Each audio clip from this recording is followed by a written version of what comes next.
ముందుగా మన తొలి వెలుగు ప్రేక్షకులు అందరికీ నమస్తే. సర్కారు వాళ్ళు సై సై అంటారు స్థానిక సమరానికి. స్థానిక ఎలక్షన్లకు సర్కార్ రెడీ. రేవంత్ రెడ్డి చెప్తుండు ముచ్చట, సీతక్క చెప్తుంది ముచ్చట. ఓ రేవంత్ రెడ్డి గారు, మా అమ్మగారు నువ్వు పెడతాడు పెట్టినావు ఎలక్షన్లు, కానీ జర్రగా రిజర్వేషన్ ఏదో ఖరారు చేసినాక ఒక్క 2-3 నెలలు టైం ఇచ్చి పెట్టుకో, నష్టం లేదు. ఎందుకు చెప్తున్నా ఈ ముచ్చట అంటే, ఒక్కొక్క ఆయన పుడితోని పురుడు చేస్తుండు, సస్తోని సాగు చేస్తుండు, బత్తోని పెళ్లి చేస్తుండు, గట్టి అయినా రవేసరాలు అయితే అడిగిపోయి దావత్ చేస్తుండు. పుట్టినరోజులు, సచ్చిన రోజులు, పెళ్లి రోజులు, అబ్బా తిరగలేక బయట డీజిల్ పోసుకొని పెట్రోల్ పోసుకొని 10 నెంబడేసుకొని తిరిగా ఆడిపోయినా గుత్తగా అవుతుందా? ఆ 10 మందికి ఆ పెళ్లికి పోయిన కాడ పిల్లగాడు ఇచ్చే పయాల కంటే ముఖ్యంగా ఈ లీడర్ ఇచ్చే పయాలు ఎక్కువనే ఉంటాయి. పాడైపోను ఈ ఖర్చు పెట్టించి తాపించి తినిపించి లేని ప్రేమలు ఉలకపోసుకుంటూ తిరుగుతారు ఊర్లలో. పాడైపోను సరే, వాళ్ళ సరదాల కోసం తిరుగుతాడు. ఎమ్మటి ఉన్న కూడా ఎరికేలే పుణ్యానికి పెడుతున్నాడు. నాకైనా రేపన్నాడు సర్పంచ్ అవుతాడేమో, ఆశావాది అదైనా సర్పంచ్ అయితే రేపన్నాడు మళ్ళీ సంపాదించడా అని వాళ్ళకు కూడా ఉంటుంది. కానీ మరి అసలు టికెట్ ఆయనకు వస్తుందా అని ఫస్ట్ రిజర్వేషన్ ప్రకారంగా పుసుకున్న చేంజ్ అయినాయి అనుకో, నిన్నమన్న పెట్టిన పైసలు మొత్తం గోవింద మంగళం. ఇంకో చెప్తుండ్రు రేవంత్ రెడ్డి, వచ్చే నెలలో ఎలక్షన్లు క్లీన్ చిప్ లక్ష్యంగా అమ్మర కొడుక మొత్తం ఇచ్చిపెట్టాడు ఈసారి రేవంత్ రెడ్డి. తెలంగాణ మొత్తంలో ఎన్ని గ్రామ పంచాయతీలు ఉన్నాయో అన్ని గ్రామ పంచాయతీలల్లా కాంగ్రెస్ జెండా రెపరెపలాడాలి. ఏమయ్యా మీ ఊళ్ళో ఏ పార్టీ గెలిచింది, ఎవరు గెలిచిరంటే కాంగ్రెస్ అభ్యర్థి గెలిచిందని చెప్పాలంట. మినిస్టర్లకు, ఎమ్మెల్యేలకు, ఎమ్మెల్సీలకు, పెద్ద మనుషులు అందరికి ఆదేశాలు ఇస్తుండు. మనం చేసిన అభివృద్ధి పనులు ఏమున్నాయో అవన్నీ చెప్పే ప్రయత్నం చేయరి. ఏ ఊరు కూడా మిస్ కావద్దు, ఏ ఊరికి పోయినా కానీ మన అభ్యర్థి గెలవాలని. దాంతోపాటు ఇంకొక ఆయమన్న ముచ్చట చెప్పిండు రేవంత్ రెడ్డి. అభ్యర్థిని ఎంచుకునే సమయంలో రాయమాను ఎంచుకొని లంగల దొంగలు ఎంచుకొని ఆగం చేయకూరి, పార్టీని ఆగం చేయకూరి అని చెప్తుండు. మరి లంగల దొంగలు ఎంచుకునేది కాడ సెలక్షన్ చేయాలంటే అవుతుందా పని? మనిషి మహానటుడా, వాడు ఎంత లంగ అయినా ఎంత దొంగ అయినా బయటికి ఆయమన్న నటిస్తుంటాడు. గట్టుటోళ్ళకే కదా న్యాయం ఉన్నది ఈ రోజుల్లో. మరి అసలు దొరకబట్టి రంటారు పెద్ద మనుషులు, దొరకబడితేనే మరి రేపు నాడు మొదలు పడుతుంది. పార్టీ అయితే గట్టిగానే బలంగానే ఉన్నది, కానీ అభ్యర్థి రోగు తప్పినోడు అయితే మరి గెలవదు. ఎట గెలిచి పాడవుతుంది. అభ్యర్థి కూడా గట్టోడు ఉండాలి. అభ్యర్థి గట్టోడు ఉంటే నిజంగానే పార్టీ తగ్గట్టు అభ్యర్థి కూడా మంచి మనగానే అభ్యర్థి ఉన్నారా అని గెలిపించే ఛాన్సెస్ అయితే ఉంటాయి. అందుకోసమే ఉన్నట్టు పాడే రైతు బంధు, ఇందిరమ్మ ఇండ్లు, అదేది నామినేటెడ్ పోస్టులు వాటికి జోరుగా పెడుతురు. వీడు ఇచ్చింది కదా ఎన్నికల భరోసా, 10-15 రోజుల్లో రైతులకు పెట్టుబడి సాయం, స్థానిక ఎలక్షన్లకు ముందే పంపిణీ కసరత్తు, నిధుల సమీకరణ ప్రారంభించిన ప్రభుత్వం, 4,000 కోట్ల రుణమాఫీ కోసం ఆర్బీఐకి ఏదో ఇండియన్ పెట్టిరట.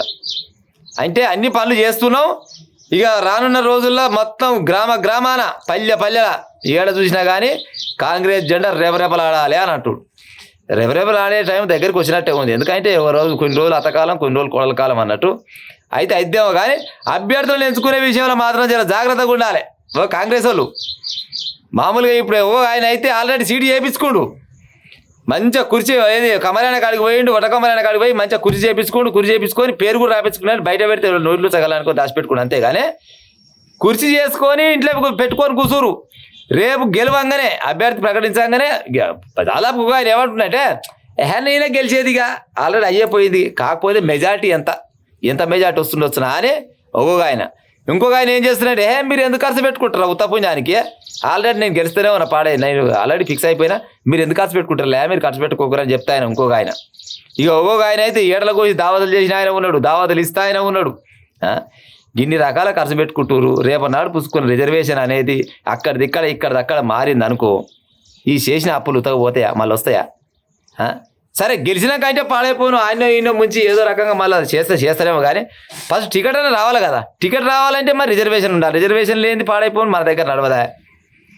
రేవంత్ రెడ్డి గారు ఎట్లా చేసి ఒక 2 నెలలు లేట్ పెట్టినా బాధ లేదు, వచ్చే నెల అంటారు కదా ఎలక్షన్లు, లేదు ఇంకొక నెల పెట్టినా బాధ లేదు. కానీ ఇప్పుడు ఆల్రెడీ సంవత్సరం ముందరనే చేయాల్సి ఉండే మీరు చేస్తే ఎలక్షన్లు, వీడికే లేట్ అయింది, ఇంకొక నెల లేట్ అయినా బాధ లేదు. కానీ ఎట్లయినా చేసి రిజర్వేషన్ ఖరారు చేసి ఫలాని కేటగిరీలో వస్తుంది సర్పంచ్ అని ప్రతి ఊరికి ఒక బోర్డు అతికేసి సప్పుడు చేయకుండా ఒక నెల రోజులు సప్పుడు చేయకుండా ఇక చూడు పిట్టెల కొట్లాడ చల్లకుండా ఇక మామూలుగా ఉండదు. ఇక ఇప్పటికే పాడైపోను నేనంటే నేను అని కొట్టకదాస్తురు కదా.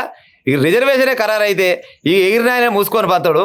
ఇక ఎగురుతోడు మామూలుగా ఎగిరాడు. ఇక అయ్యిందిరా రిజర్వేషన్ మాకే ఖరారు అయిందంటే ఇక వస్తుంది.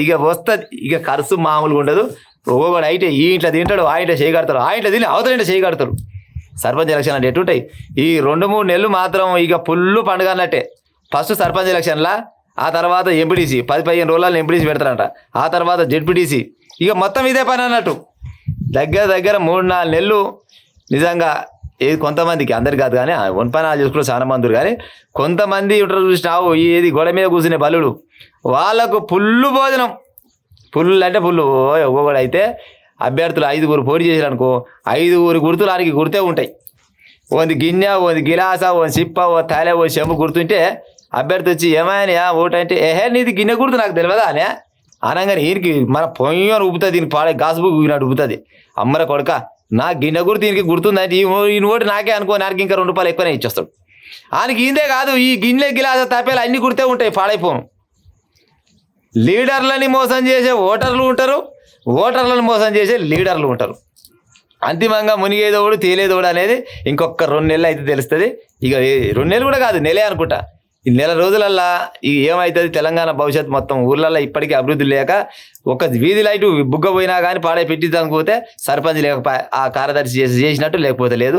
అభివృద్ధి చాలా అయింది సార్, జర దబ్బన పెట్టి ఉపాయం చేయరి. ఆశావాదులు పాడైపోను పిసుక సస్తురు. ఒక్కొక్కడు ఎన్ని రోజుల 2 ఏళ్ళ సాదా బయట ఒక్కొక్క ఆయన సాదా లేకపోతారు. ఒక్కొక్కడు అయితే ఉన్న భూములు అమ్ముకొని ప్లాట్లు అమ్ముకొని మరి పెడుతురు. జర ఆ పని చేసి ఉపాయం చేయక సార్, జర దబ్బన పెట్టి ఎలక్షన్లు పెట్టి ఉపాయం చేసి సార్. ఇక ఉంటా మరి.